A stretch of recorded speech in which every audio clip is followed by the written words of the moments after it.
Well, I want to talk a little bit about these same verses too this evening. And let's just go through a few of them together. It says, "Therefore, many of the Judeans who came to Mary and saw what Yeshua did," that is, raising Lazarus, "believed in him." Now, this directly follows up the lesson we did last week.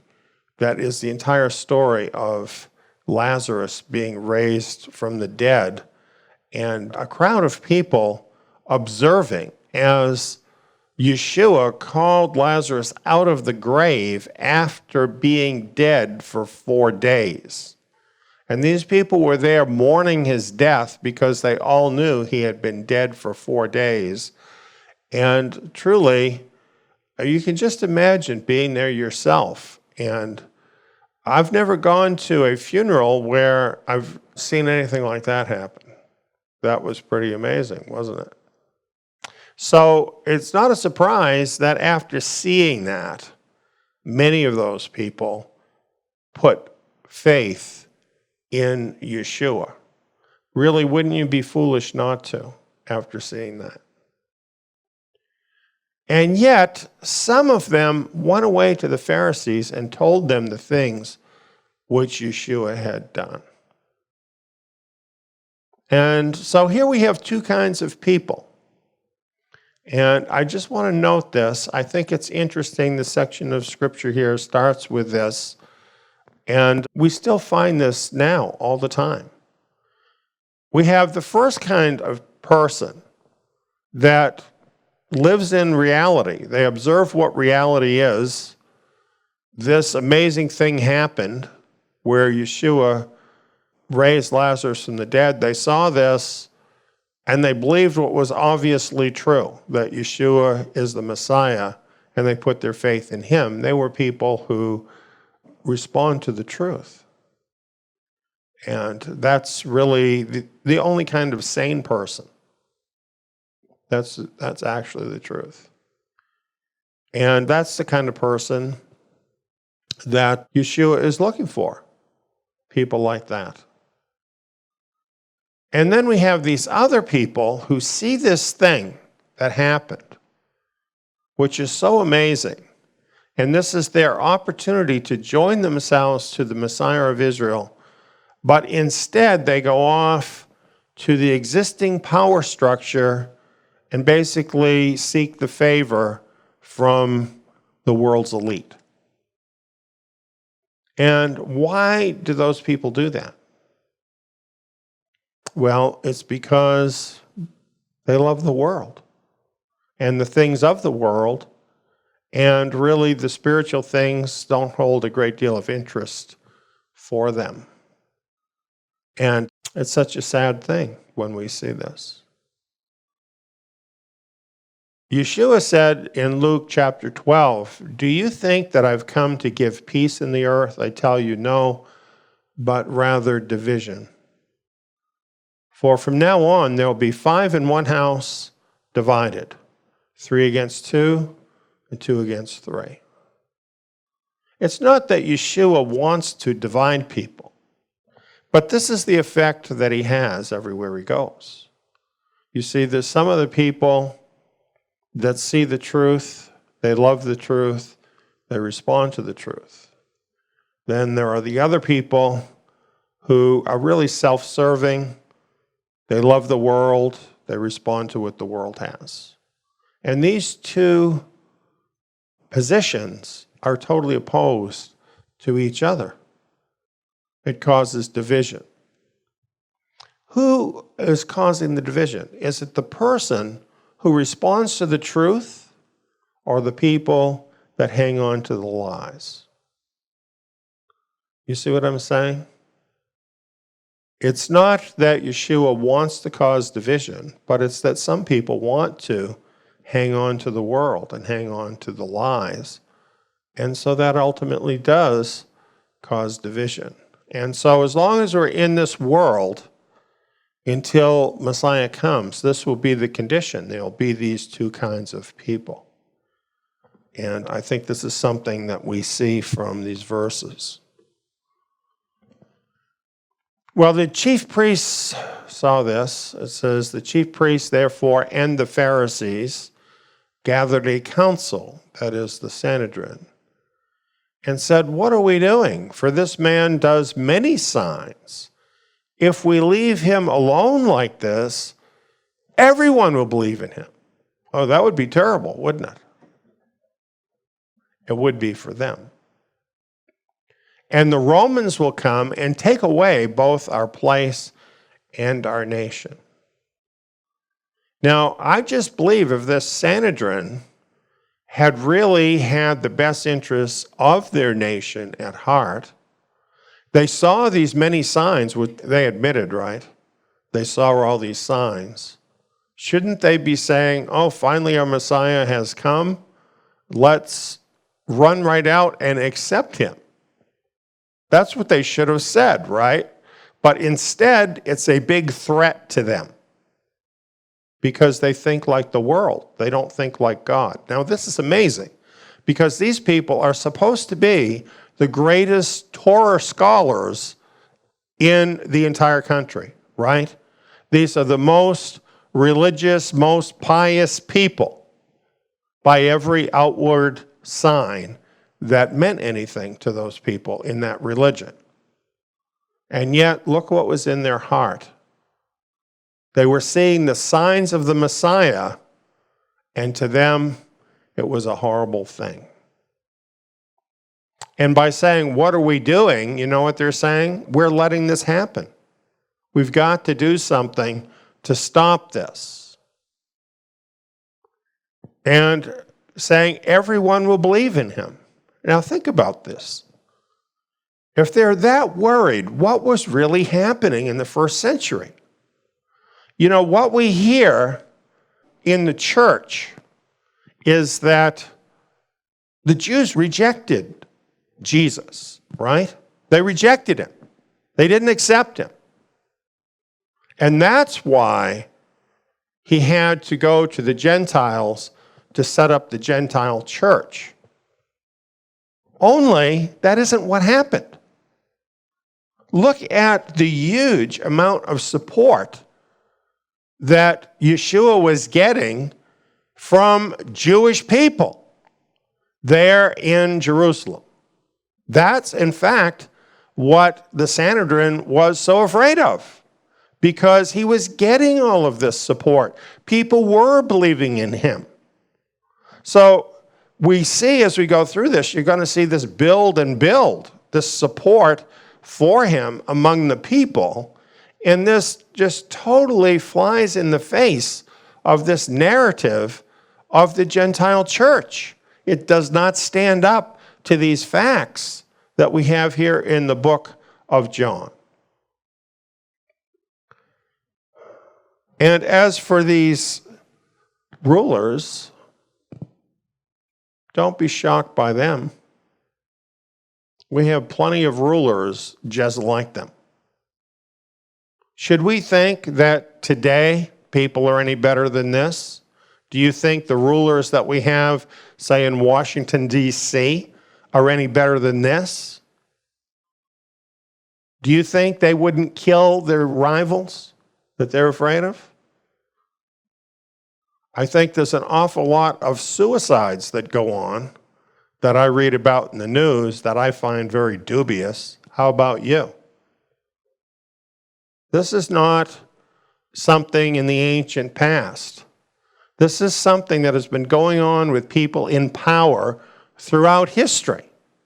It's just that with Yeshua, we have this kind of a magnifying glass on this thing, and we can look at it and see what happened.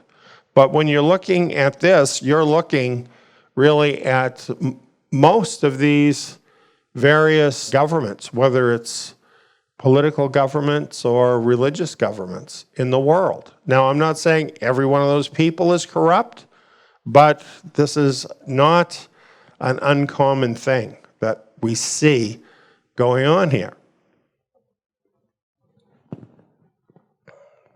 And they said, and the Romans will come and take away both our place and our nation. Notice that A place and a nation are two different things. A place is a space marked off. So in that case, it's the country of Judea. It could also be a station held by a person in the country, so it could be a position of authority that they're talking about. A nation, on the other hand, is not the same as a country. Now, I've spoken about this in my On the Road to Zion series, but perhaps many of you haven't heard that, and it's hugely important. A nation, the word nation in the Greek is the word ethnos. It means a race. And a race in this context is a people group descended from a common ancestor. In this case, we're talking about Israel, so we mean descended from Jacob, Israel. Descended from him. That's a nation, a people group. And the word nation, by the way, comes from a Latin word that relates to birth. Birth, origin, breed, stock, kind, species, race of people, a tribe. And so really, this is what a nation is. Why do you owe anything to your nation?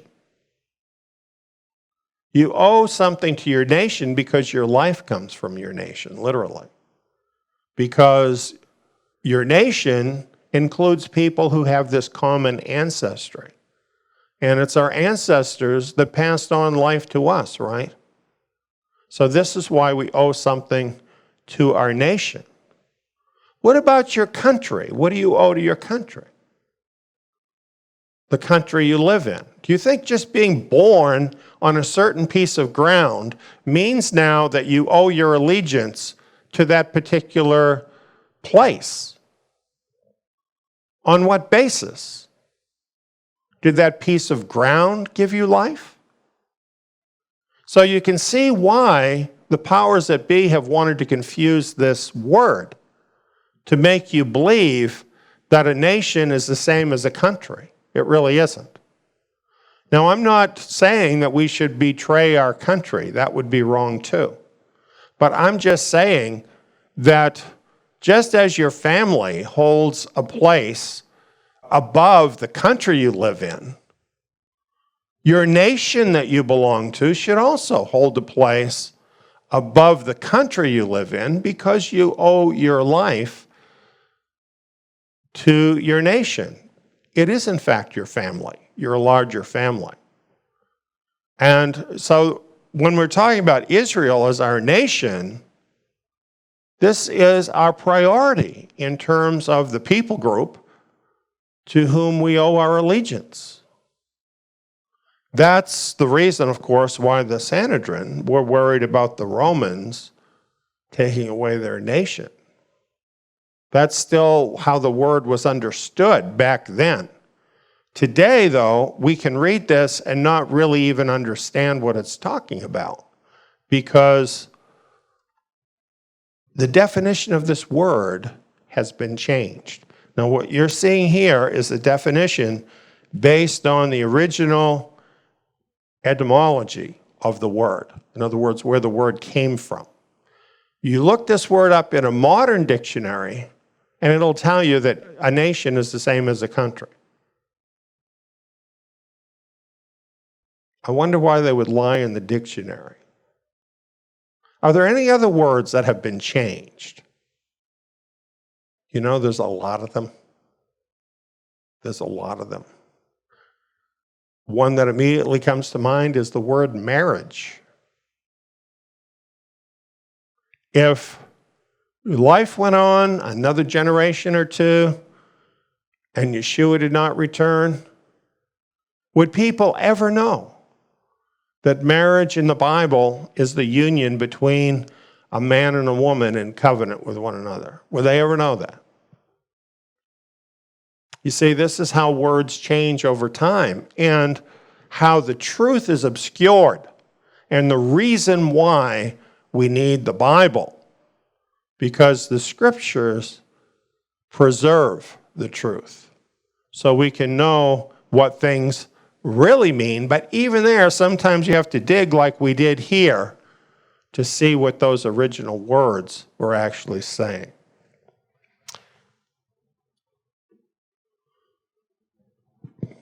A certain one of them, Caiaphas, being high priest that year. By the way, let me say about Caiaphas, the high priest, his tomb was actually found and located in Jerusalem. The tomb of Caiaphas, the high priest, this Caiaphas. And it's written right on his bone box who he is. And not only that, they found 2 nails in his tomb. Were they souvenirs from his victory in this plot? Interesting question, isn't it? Anyway, this is what he said. You know nothing at all, nor do you consider that it is advantageous for us that one man should die for the people, and that the whole nation not perish. Now, this is very interesting in view of the explanation given to us here by John, the writer.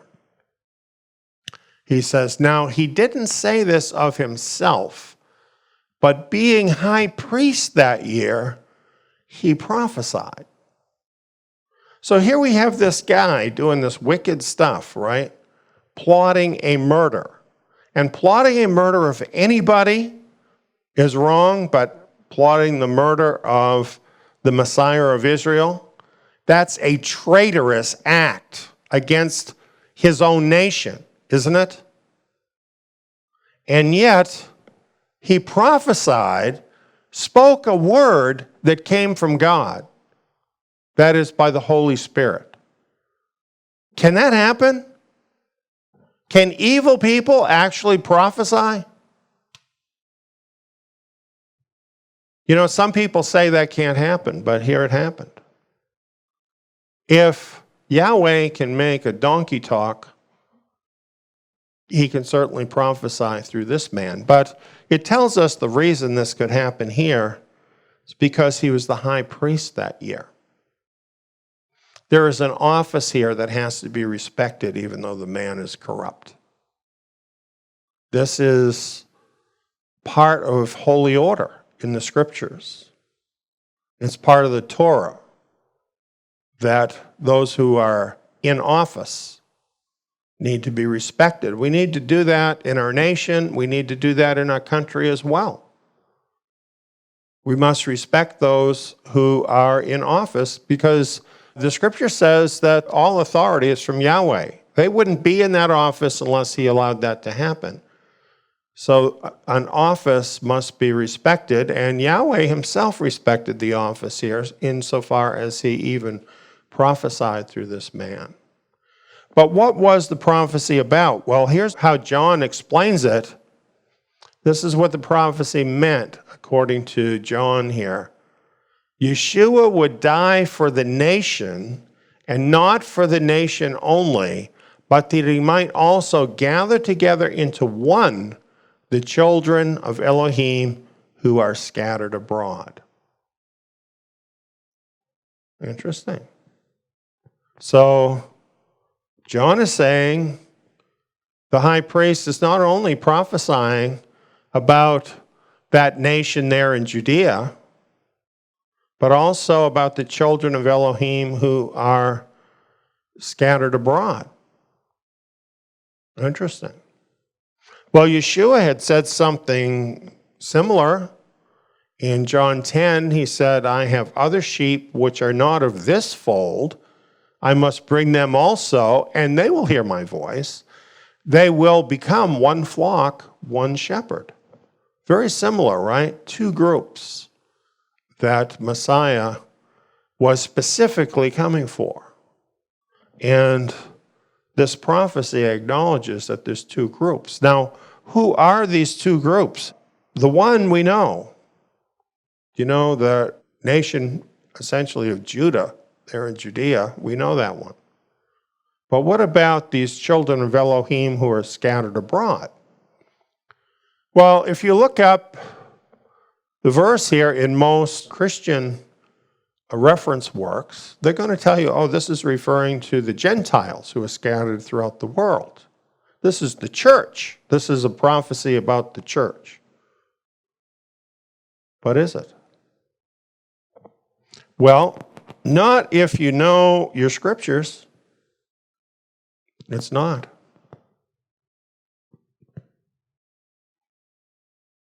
So here we have two groups.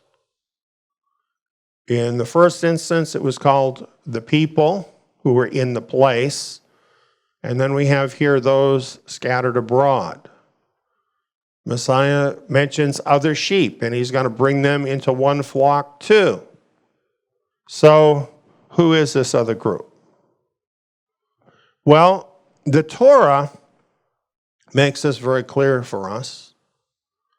And what you find in the Torah is Yahweh making a covenant with his nation Israel, the 12 tribes of Israel, the descendants of Jacob, who was named Israel.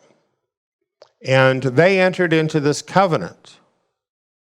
And in Deuteronomy, it's presenting for us here Moses talking to the nation. And he's laying out before them their obligations under the covenant. And he's saying, if you don't do this, all these bad things are going to happen to you. And it boils down to the fact that Israel would eventually be expelled from off of their land because of their disobedience to the commandments of Yahweh. And, in fact, we know that it happened. That is what happened. And it happened much later, though. But this is in the Torah. I think it's very interesting that Yahweh gave them this warning before ever they even entered the promised land. He told them, essentially, if you go in there and you obey me in the land, all these good things are going to happen. But if you turn against me and you worship other gods and you do all the evil of the people in the land, I'm going to spit you out of that land. You're not going to be able to stay there anymore. You're going to be expelled out of the land because of your disobedience. And it spells it all out there in the book of Deuteronomy. There's too much there about it for me to read that part to you. But the part I am going to read to you is what Yahweh said would happen to those who are scattered throughout the world, to their descendants many generations later. He says, it shall happen when all these things have come on you, the blessing and the curse, which I've set before you, and you shall call them to mind among all the nations, where Yahweh your Elohim has driven you, and shall return to Yahweh your Elohim, and shall obey his voice. Then Yahweh your Elohim will turn your captivity and have compassion on you, and will return and gather you from all the peoples where Yahweh your Elohim has scattered you. So who are these people, the children of God, who are scattered through the nations that the high priest mentioned? These are the descendants of those scattered Israelites. It's telling us that right in the Torah. Just continuing on here, this is what Yahweh says. If your outcasts are in the outermost parts of the heavens, from there will Yahweh your Elohim gather you. And from there he will bring you back. And Yahweh your Elohim will bring you into the land which your fathers possessed, and you shall possess it. Could that happen even now? Even after all of these thousands of years? Isn't this all ancient history? Well, it might be to some people, but to those of us who are part of this remnant, this is very real. And we know what is written here must happen. The scriptures cannot be broken, and that is a fact. So we are looking for this. We are looking for him to gather us all together and to bring us back to our land. And how can this happen? It says, Yahweh your Elohim will circumcise your heart and the heart of your seed. That's us, their seed. To love Yahweh your Elohim with all your heart, with all your soul, that you may live. How does that happen? Here we had this people who were so wicked and rebellious, and then they turned back to Yahweh because their heart has been changed. How can that happen?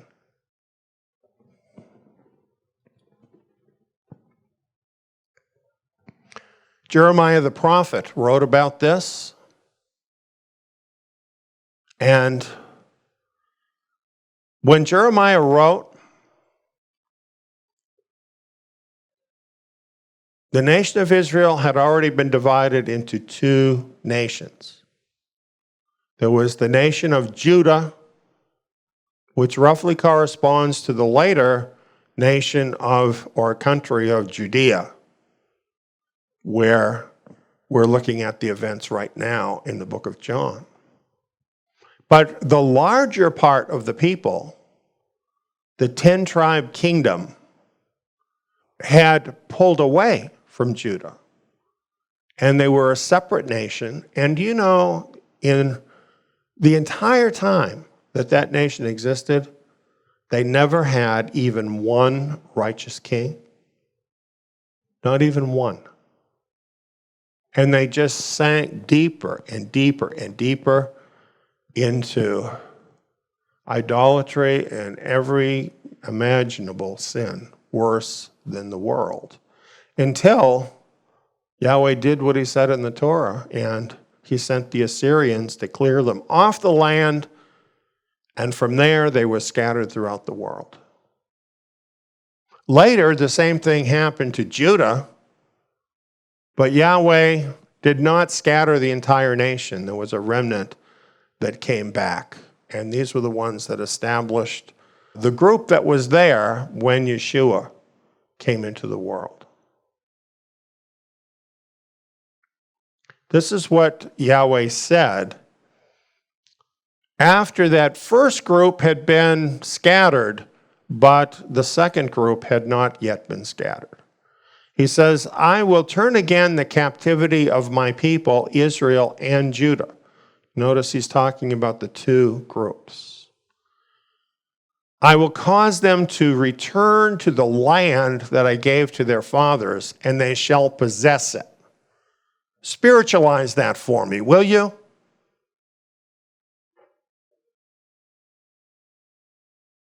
Is that possible, to spiritualize that? And say, oh, well, that means the church, that we would all be in unity in the church. Give me a break. It specifically says, my people, Israel and Judah, I will cause them to return to the land that I gave to their fathers. You cannot mistake what that's saying. Has that happened yet? It's partially happened. Because there's many of Judah that are in that land today. You know what that tells us? The process is underway. That's what it tells us. Therefore, don't you be afraid, O Jacob, my servant, says Yahweh, neither be dismayed, Israel.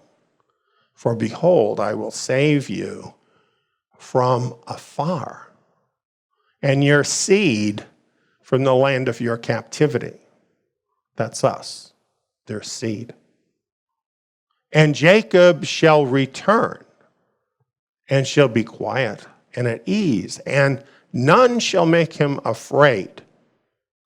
For I am with you, says Yahweh, to save you.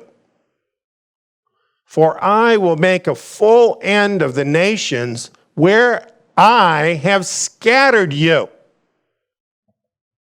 But I will not make a full end of you. So when that high priest said that Yeshua would die for the children of God who were scattered, of course this is what it's talking about. This is what is relevant to those people. We have some more.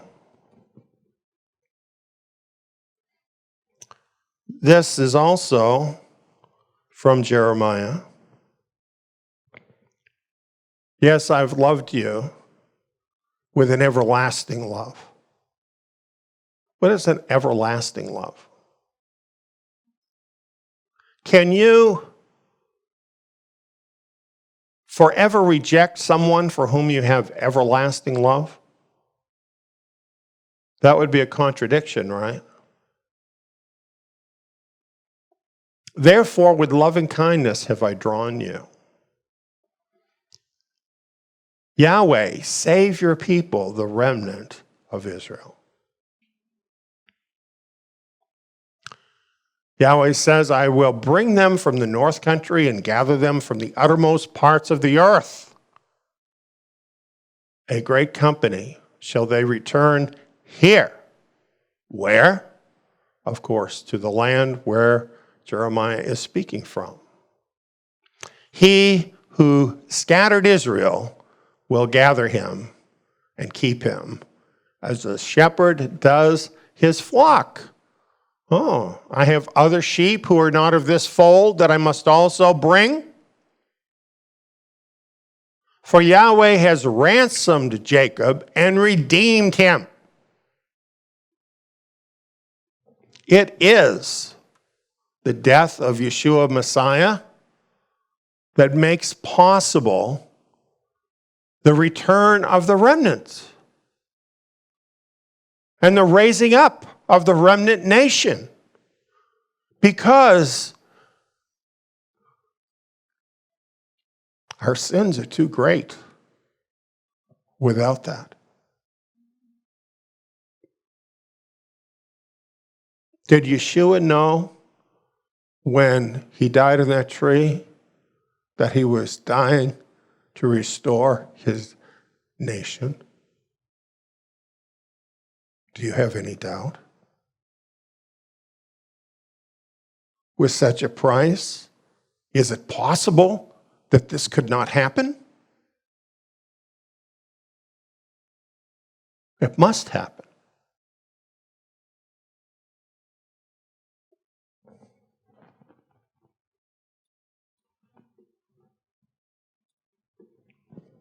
Ezekiel spoke about this. Really, all the prophets did. You know, I looked up the word scattered, and I got a huge list. And most of the time that you find scattered in the Hebrew scriptures, this is what it's referring to. Now, sometimes it's used in the common, ordinary way, like scattering seed or something like that. But it's amazing when you're talking about people being scattered, these are the people it's talking about. Here in Ezekiel chapter 37, it's talking about this valley of the dry bones, right? And these people symbolically being raised up from the dead and made into one living body. And after telling us about this, Yahweh says, Son of man. And he's speaking to Ezekiel, but it sounds to me like he's also speaking to the Messiah.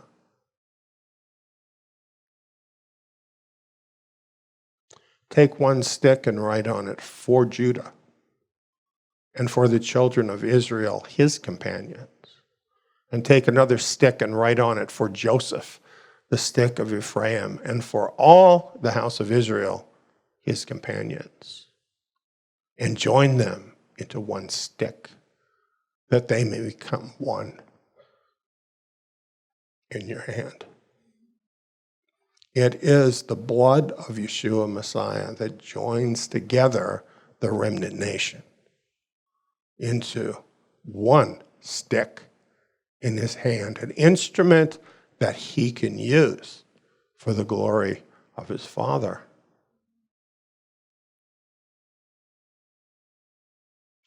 He says, I'll take the children of Israel from among the nations where they are gone, and will gather them on every side and bring them into their own land. And I will make them one nation in the land, on the mountains of Israel. And one king shall be king to them all in the latter years. See, this was not to happen at the first coming of Yeshua Messiah. That was not the end of Yahweh's plan. It was vital to it, more vital than anything. But this would finally be played out in the latter years. We're looking for this today, and it is indeed underway. It is happening.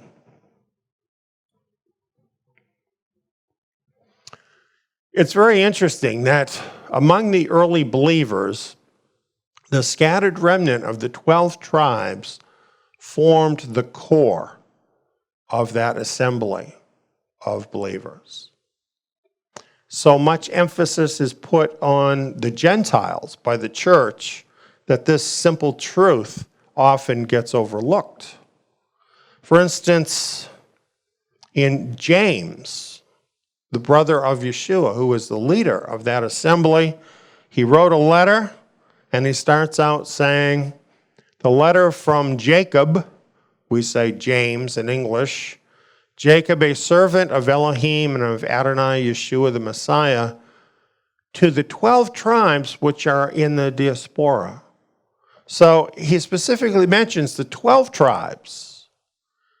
And this word diaspora is also used by Peter in his first letter. He says he's writing to the chosen ones who are living as foreigners in the diaspora. So they're both writing to these 12 tribes scattered about, and that's really what diaspora means. And in some Bible versions, it actually says scattered about. This is from Strong's. It has the word diaspora, Israelites resident in Gentile countries, which are scattered abroad. So they are. That's who they are. So this doctrine that God rejected Israel and then replaced it with a Gentile church is shown to be entirely incorrect. So it is true, and we're seeing this plot unfold. We're realizing that the national government of Judea, I should really say the government of the country of Judea, they didn't accept Messiah. And that's a fact. But what we're seeing in these verses in John is that multitudes, in fact, of individual Judeans, as well as scattered Israelites in the 12 tribes scattered about, they did accept Messiah. And collectively, they made up the believing remnant of Israel of the first century. They were the assembly of believers, in fact. And later on, and we'll get to this when we go into the book of Acts, at a certain point in time, Yahweh opened up admission into the assembly to the Gentiles. When you get there, what you find is everybody is shocked that this happened. Why are they shocked? It's because they're all Israelites by blood. And now Yahweh's opening this up for Gentiles to come in to be what? Grafted in Israelites. It never changed. This is believing Israel that we're talking about, that we're looking at in the first century. That's why it is not surprising whatsoever that John is explaining this to us here in the book of John.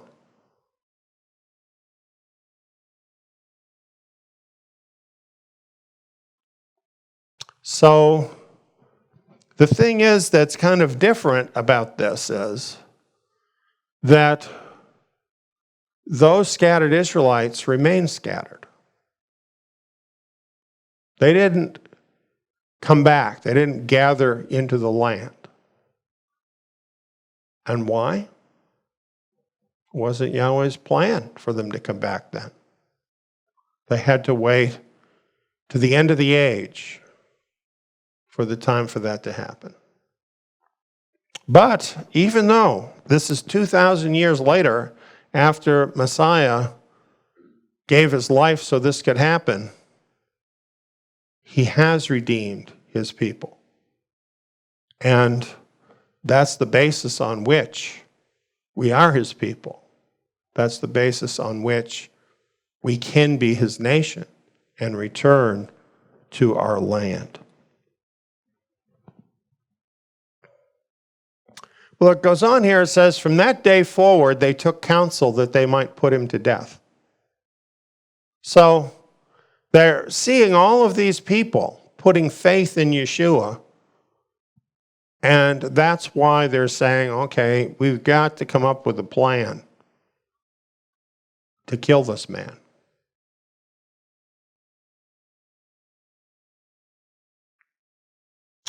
And they had mentioned the signs. They had said, what are we doing? For this man does many signs. And now they had had this amazing sign with Lazarus. And I'm sure they're thinking, if he's done this, what is it going to be next? And can you imagine how evil their hearts must have been? To actually recognize his signs and plot to kill him? It's amazing. So this is the point at which they began in earnest to put their plot together.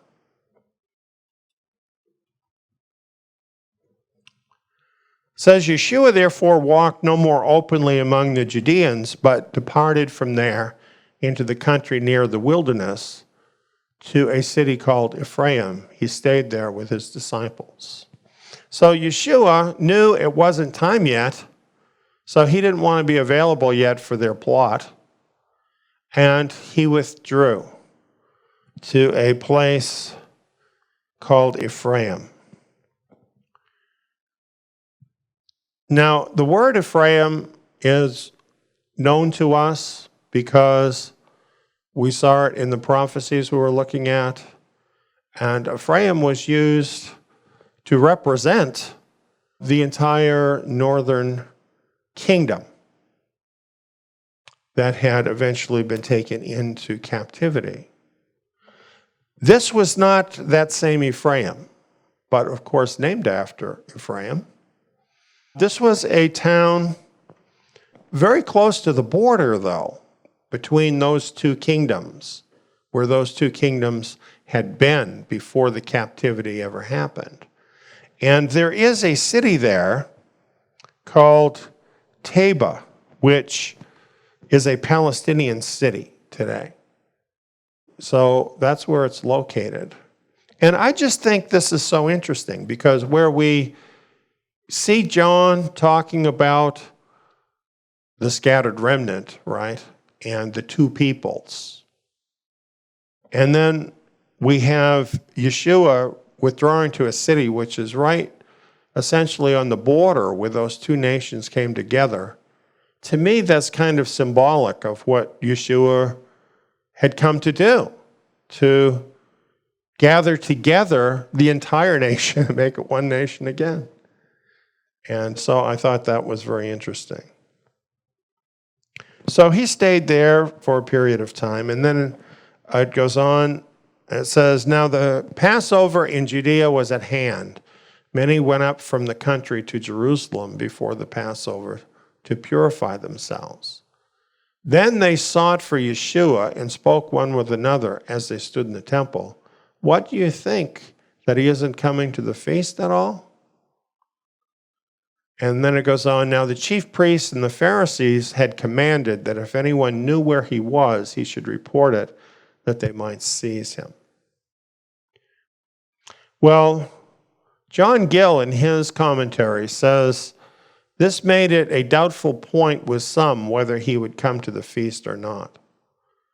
And it goes on to say that the people then were asking this question and coming to see Yeshua because the Pharisees had said this and they could get a reward. The people could get a reward.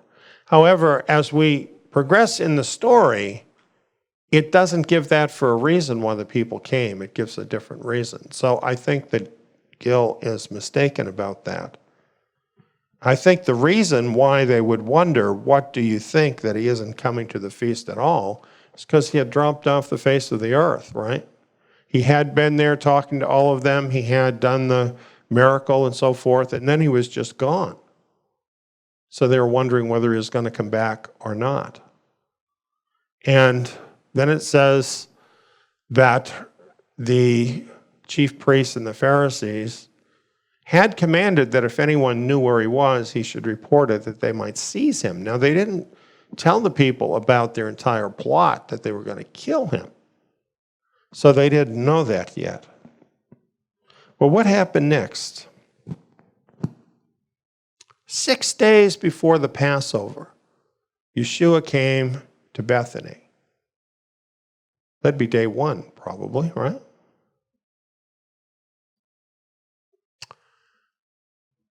Where Lazarus was, who had been dead, whom he raised from the dead. So they made him a supper there. Martha served, but Lazarus was one of those who sat at the table with him. I think about this and it blows my mind. Just think about this.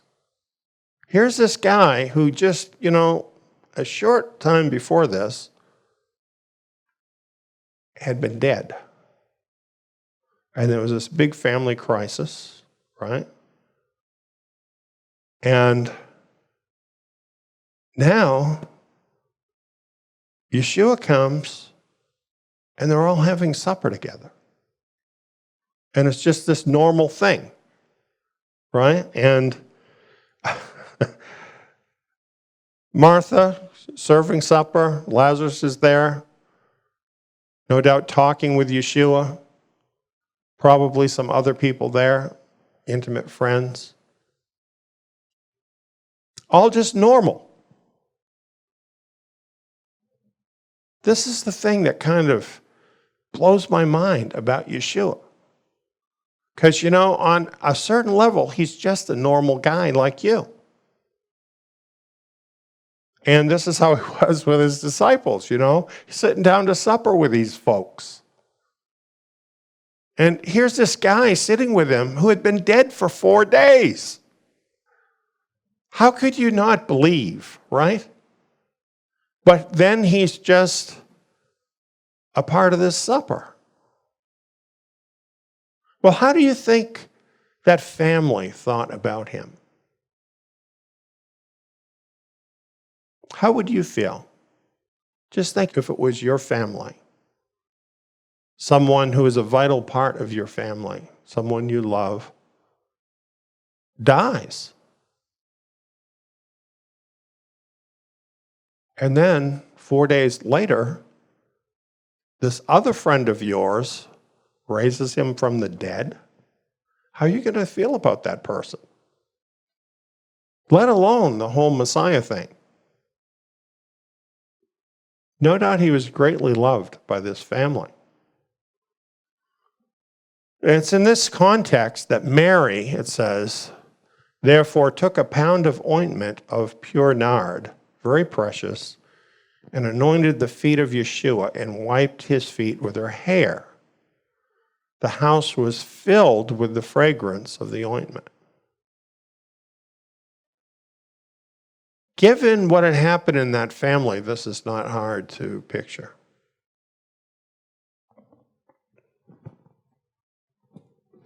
I wanted to find out a little bit more about nard, which is spikenard. And I found some online, costs about $10 an ounce today. That's quite a bit, but not so terrible. However, I believe that there's not a lot of spikenard in it. I think it's mostly olive oil. And it has some spikenard in it. But it's still quite a bit of money if you think about it. A Roman pound was 12 ounces. So that would be $120 just for that little bit that we're looking at there. However, the story goes on, and we get to see how much this is really worth. Judas Iscariot, Simon's son, one of his disciples who would betray him, said, "Why wasn't this ointment sold for 300 denarii and given to the poor?" 300 denarii, a denarius, is a day's wage. 300 denarii is 300 days' wages. So if you give that there's no day's work on each Sabbath, right? We're talking about a year's wages in this ointment. This is a lot of money. A year's wages. And this was happening in Bethany, and the very name of the place means house of the poor. And it was named that because there were a lot of poor people there. So Judas was very concerned for the poor people. And so he scolds her for wasting all of this, saying, "Why wasn't this ointment sold for 300 denarii and given to the poor?" So concerned for the poor people. You know, people like this, they're always so concerned for everybody. At least that's what they want you to think. What about the elite and the politicians that are robbing everybody blind? Why are they doing it? Well, I saw an interview recently of one of the world's elite. And when I got done, I was thinking, this man is more giving than St. Francis of Assisi. I mean, what a story. What a story this man has to tell. And yet, he probably has enough money to totally eliminate all of the starvation in Africa. And he doesn't do it. People like this so often are like that. You know, they talk a good game, they sound like they're so caring, but they have ulterior motives in the things they say. This was definitely true of Judas, because we're told here, he said this not because he cared for the poor, but because he was a thief. And having the money box used to steal what was put into it. So this was not his first rodeo. This was his regular thing, which means that Yeshua knew he was doing it.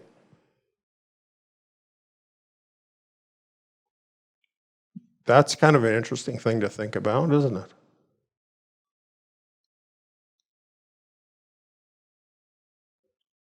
But Yeshua said, "Leave her alone. She has kept this for the day of my burial.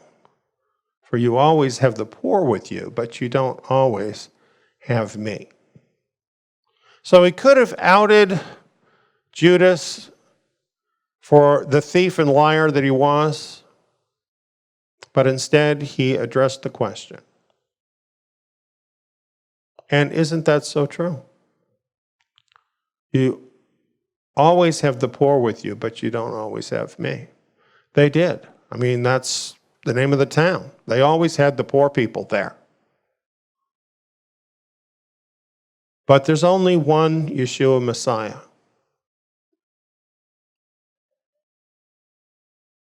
And you know what? It makes me feel good to know that in that time of his greatest trial, his greatest test, he had people that truly loved him, that nothing was too much for them to give.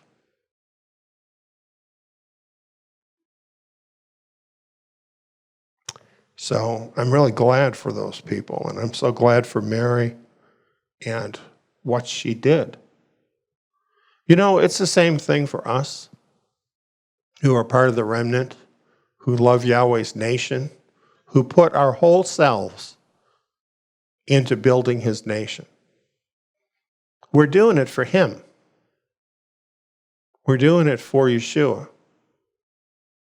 But what about the people around us? What do they think of that? You're wasting your resources. You're wasting your life. How can you do that? You're crazy. That could go to much better use. That's what they think.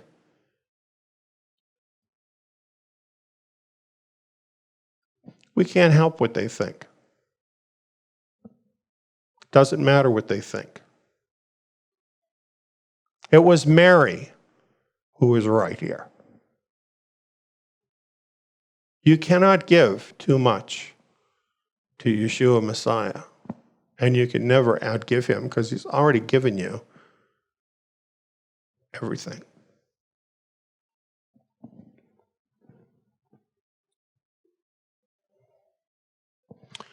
A large crowd, therefore, of the Judeans learned that he was there, and they came, not for Yeshua's sake only, but that they might see Lazarus also, whom he had raised from the dead. So here we're seeing that this large crowd of people, they weren't coming to get some reward from the Pharisees. They were coming for Yeshua's sake, and also to see Lazarus, who had been raised from the dead. This is why they had come. And wouldn't you? Wouldn't you? If you had heard that, wouldn't you want to know? Wouldn't you want to see that person who was raised from the dead and say, hey, is this real? Did this really happen to you? Wouldn't you want to do that? And then wouldn't you want to see the Messiah that did this? This is amazing. You know, this is amazing. No public relations firm can do this for you, right? No marketing campaign can do this for you. If you can raise people from the dead after 4 days, others are going to find out about it. It's all for real. And the people wanted to know. And, of course, the chief priests, they were all impressed by it, too. They conspired to put Lazarus to death also, because on account of him, many of the Judeans went away and believed in Yeshua. We can't have that happening. We can't have multitudes of people believing in Yeshua, so we've got to kill that guy that he raised from the dead. Can you imagine this? Can you imagine this kind of thinking?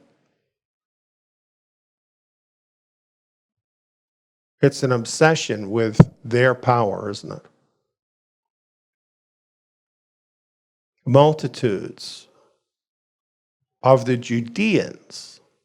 So this is not the people from Galilee. We saw multitudes down there, right? Or up there in Galilee following Yeshua. Now we're talking about the Judeans in the area around Jerusalem.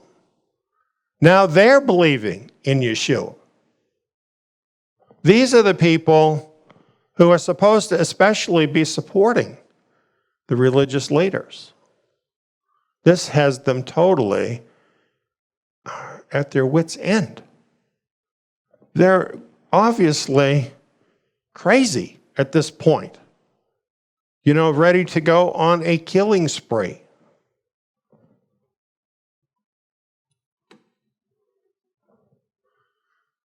On the next day, a great multitude had come to the feast. When they heard that Yeshua was coming to Jerusalem, they took the branches of the palm trees and went out to meet him and cried out, Hosanna, blessed is he who comes in the name of Adonai, the King of Israel. Now, we've studied this in the other Gospels, but here it's very plain that this is not just the people who were Yeshua's followers. This is this great multitude of people that had come to the feast. So this now includes those who had put faith in him in Galilee, and now near the center of the nation in Jerusalem, from that whole area, you had a great multitude from there as well. And all of these people wanted Yeshua to be their king. They were recognizing him as the Messiah. And so as he's coming into Jerusalem, they're laying the palm trees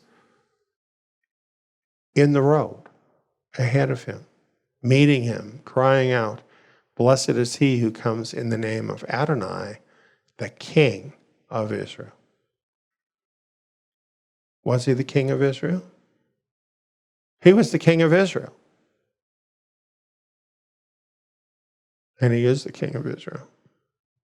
And the fact that some people have not accepted that, for example, the Pharisees, the fact they didn't accept him as king, did that affect whether he was king?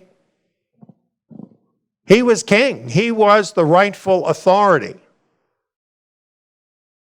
coming into Jerusalem, and the people recognized it, and that's why they were hailing him in this way. And they had lots of reasons. It's not just because he did these great things, but because these are things that were expected of the coming king, of the Messiah. And you know what?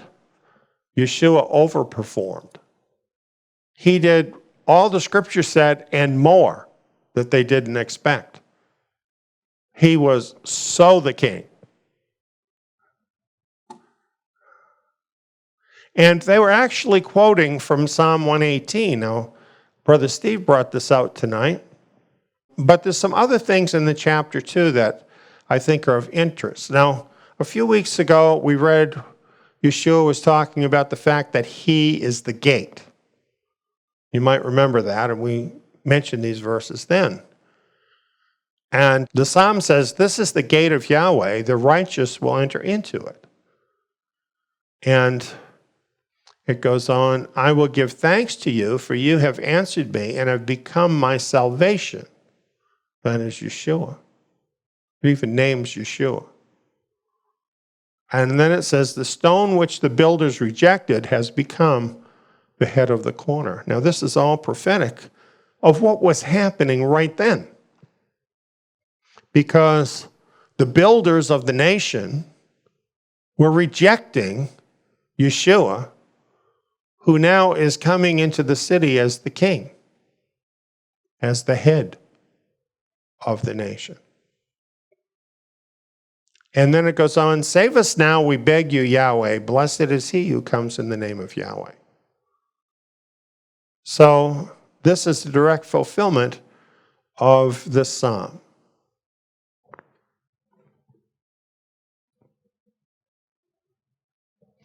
Then it says, Yeshua, having found a young donkey, sat on it, as it is written, don't be afraid, daughter of Zion. Behold, your king comes sitting on a donkey's colt. And of course, this is a prophecy from Zechariah, which we have here. And it's definitely talking about the king coming to Zion. That happened. You know, sometimes people think about the king as coming, future tense. The king came already. He came already. He came on the colt of a donkey, as the scripture prophesied. One custom in ancient times is that when a king would come sitting on a donkey, it means that he was coming in peace, right? A donkey is a lowly animal, so it's a humble entrance. That's how Yeshua came the first time. Revelation 19 tells us how he's coming next time. He's coming prepared for war, which I think is a good idea considering what happened the first time around. He's coming on a white horse with all the armies of heaven. That's what it says in Revelation 19. He's coming prepared for war. He's already done the suffering servant thing. We all should greatly appreciate that, but let me tell you something, that's over now. He's a mighty warrior. And these people today who are standing in the same footsteps as those people who put him to death, they should be really concerned about that. Because he is not in a mood to put up with any more of that kind of nonsense.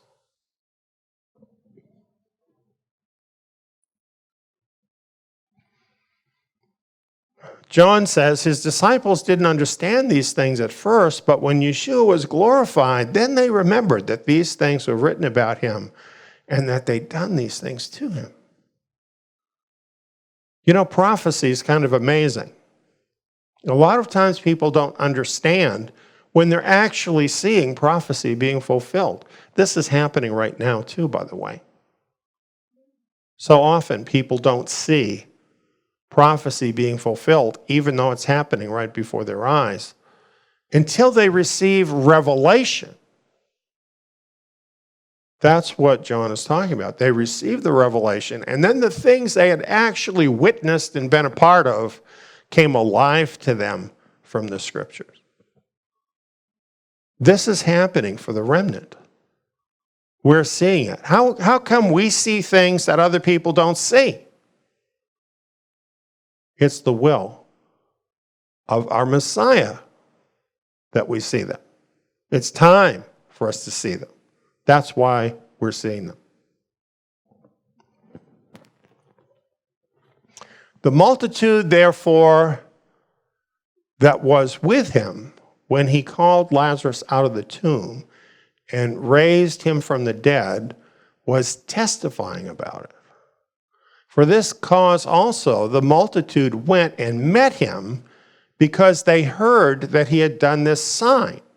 So here it's explaining for us about the interaction between the multitude that had seen Lazarus and then this larger multitude from among the Judeans. There was a testimony being given by the ones that had seen all this happen. And this is the reason why this larger multitude that heard these things were going out to meet Yeshua.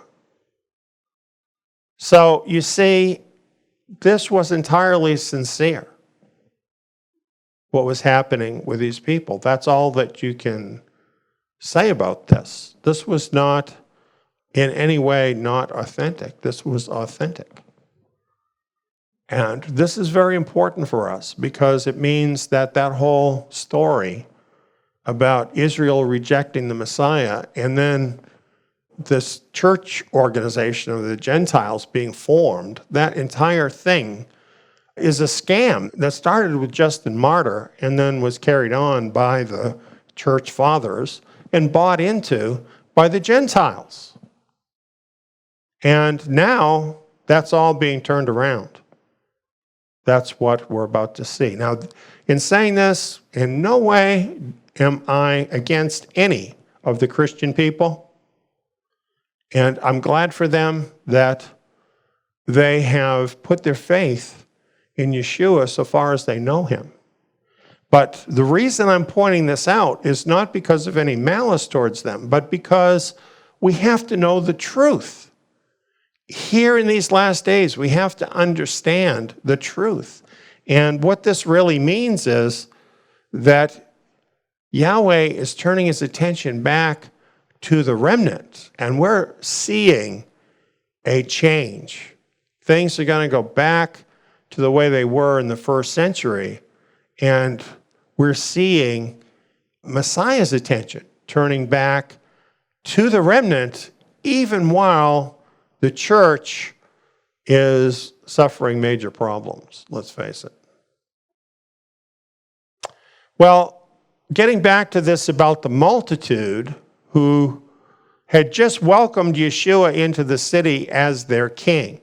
Multitudes of people. Just imagine the Pharisees and the Sanhedrin watching this, because you're not going to miss this, right?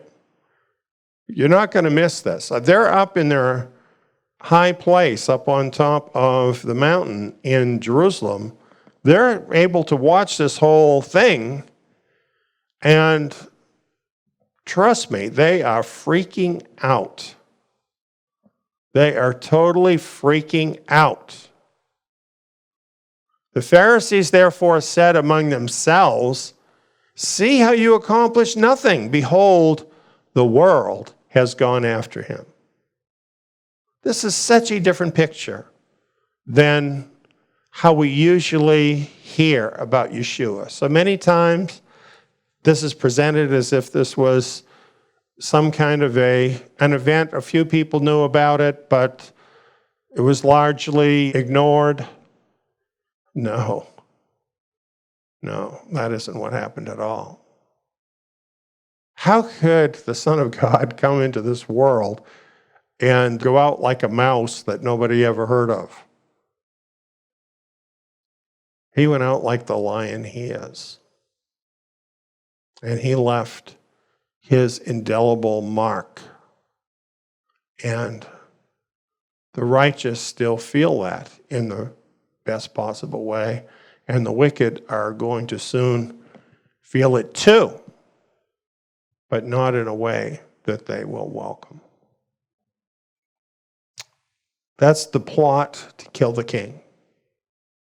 And it's an amazing story, isn't it? For whatever things were written before were written for our learning, that we, through the patience and comfort of the Scriptures, might have hope. You know, the apostles, they were Torah scholars. This is why I'm doing Tsiyon Academy.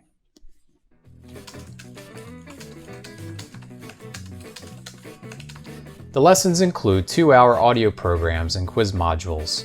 All the lessons in the Torah can be applied to us today. Not to mention, they open up the renewed covenant scriptures in a whole new level, much like the apostles had understanding of the Torah.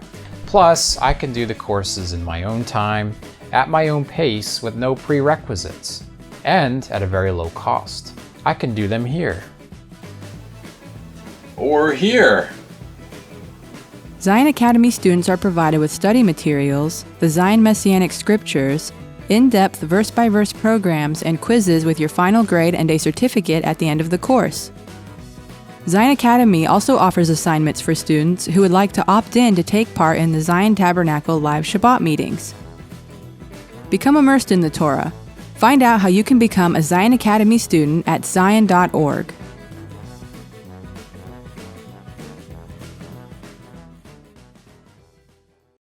Was this video informative? Click the like button below to help spread the word to others. Feel free to leave a comment and share your thoughts. Don't forget to subscribe and ring the bell so you won't miss out on more amazing content from Eliyahu Ben David.